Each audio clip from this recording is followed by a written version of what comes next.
Sejumlah sekolah di DKI Jakarta ditutup sementara karena ditemukan kasus positif COVID-19. Temuan kasus ini tidak hanya pada peserta didik, melainkan juga 2 orang guru yang terkonfirmasi COVID-19. Momok yang dikhawatirkan ketika mengadakan pembelajaran tatap muka, apalagi hingga 100% pun terjadi. Bagaimana strategi Pemda DKI untuk bisa meminimalisasi atau meniadakan klaster-klaster baru di lingkungan sekolah? Kedepannya sudah bergabung bersama saya Wakil Gubernur DKI Jakarta Ahmad Riza Patria. Assalamualaikum, selamat sore Pak Wagub, kembali bergabung dengan kita sore ini Pak Wagub. Assalamualaikum, selamat sore. Ya. Mas Ikhlas, Ferdi Ikhlas.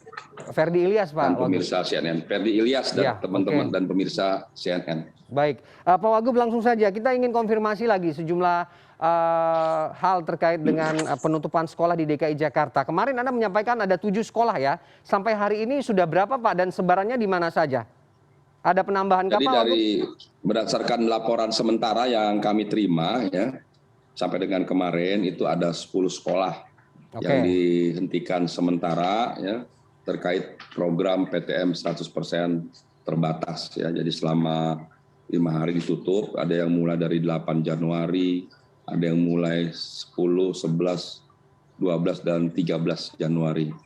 Ada di beberapa sekolah, diantaranya SDN Ceger 02 pagi, SDN Susukan 08 pagi, SDN Jati 01, SDN Islam Andalus, Lab School Jakarta SMP, SMP 252, Seman 71, SMA Lab School Jakarta, Seman 20 Jakarta, SMKS Malaka Jakarta. Jadi sementara itu ya. Jumlah yang terkonfirmasi terpapar COVID-19 itu peserta didik 12, pendidik sendiri ada 2, jadi totalnya ada 14. Namun demikian tidak ada satupun yang Omikron ya dari PTM 100% terbatas ini. Oke, tindak lanjutnya apa Pak ke mereka atau sekolah-sekolah ini yang kemudian ada terpapar kasus COVID-19? Jadi yang pertama tentu sekolah tersebut yang dipastikan ada warga sekolah yang terpapar itu ditutup sementara selama 5 hari. Kemudian sekolah melakukan pembersihan dan infektan lagi, sekalipun itu dilakukan secara rutin dan berkala. Kemudian yang ketiga tentu yang bersangkutan ditangani oleh Dinas Kesehatan ya. Apakah dibawa ke Wisma Atlet atau Rumah Sakit Sulianti Saroso atau karantina mandiri ya. Kemudian yang berikutnya kita melakukan active case finding, kemudian tracing ya, melakukan tracing, testing dan treatment. Jadi tidak kurang dari 30 orang ya, sesuai dengan standar yang diminta oleh WHO. Dari setiap yang terpapar itu kita data untuk dilakukan pelacakan ya, kepada siapa saja yang bersangkutan bertemu, kemudian dilakukan tes PCR untuk memastikan tidak terjadi penyebaran ke warga lainnya. Jadi itu yang kami lakukan terkait dengan adanya peserta atau warga sekolah yang terpapar virus corona 19. Oke Pak Wagub, tracingnya kemudian dilakukan dari orang-orang atau anak-anak dan peserta didik yang tadi terpapar. Kalau dimundurkan ke belakang, apakah ini juga dilakukan tracing yang sama begitu Pak? Oh iya pasti, kita pasti dilakukan tracing ya, tracing ke depan, ke belakang dilakukan. Jadi tracing itu ada aturannya, ada mekanismenya, siapa saja yang harus di tracing, kemudian di testing ya, sampai dengan di treatment. Itu ada polanya oleh Dinas Kesehatan untuk memastikan tidak terjadi penyebaran atau penularan lanjutan kepada warga lainnya. Dan kami sendiri juga ingin memastikan bahwa melakukan terhadap hal ini kita meningkatkan satgas-satgas, kita optimalkan satgas-satgas yang ada di sekolah untuk melakukan pengawasan, monitoring.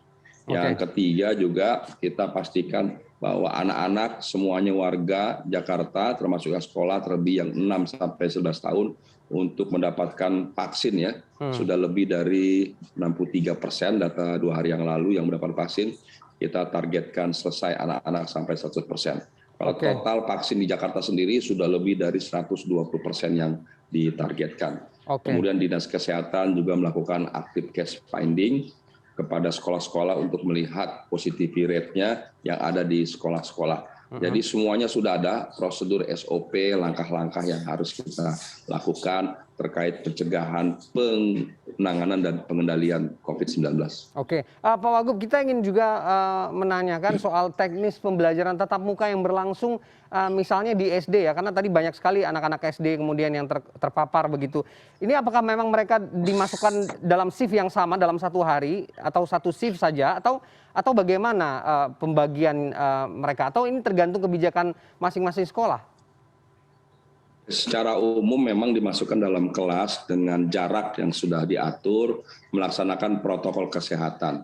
Jadi anak-anak itu kami minta pada orang tua yang di rumah bertanggung jawab bahwa anak-anak pergi ke sekolah dalam keadaan sehat, ya, sehat walafiat, ya. Kemudian cuci tangan, disinfektan, kemudian juga membawa hand sanitizer. Kemudian kami pastikan mereka menggunakan masker sesuai dengan aturan dan syarat standar yang diminta. Kemudian juga kita minta anak-anak berjarak, hati-hati terlebih bagi mereka yang menggunakan kendaraan umum. Nah, sampai di sekolah juga jadi tanggung jawab guru, karyawan sekolah untuk memastikan anak-anak mengikuti seluruh prosedur, tahapan, dan protokol kesehatan yang ada, termasuk mencuci tangan sebelum masuk ke sekolah. Kemudian juga di dalam sekolah juga berjarak, tidak boleh makan berhadap-hadapan. Ya. Umumnya kami minta mereka bawa makanan dari rumah masing-masing dan tidak diperkenankan membuka masker, makan berhadap-hadapan. Jadi banyak sekali aturan ketentuan yang memang sudah diatur, disusun, dan harus dilaksanakan. Jadi penuh kedisiplinan dan tanggung jawab. Alhamdulillah sampai hari ini lebih dari 10.429 sekolah yang melakukan PTM terbatas. Kebetulan ada 10 yang sekolah yang terpapar dan jumlahnya ada 14. Jadi ini memang tidak bermaksud mengecilkan atau mengabaikan, angkanya masih sangat kecil sekali ya dari 10.000 sekolah yang ada. Mudah-mudahan setelah 10 sekolah ini kita tentu berharap tidak ada lagi sekolah yang terpapar COVID-19. Oke, Pak Wagub, artinya kemudian kebijakan PTM 100% ini tetap akan lanjut karena tadi itu angka atau persentase yang menjadi toleransi atau tolak ukur kasus di sekolah-sekolah ini masih berada di batas yang aman, begitu ya? Ya betul, jadi yang pertama PTM 100% itu sesuai dengan SKB Pak Menteri, itu memang ada aturan dan ketentuannya.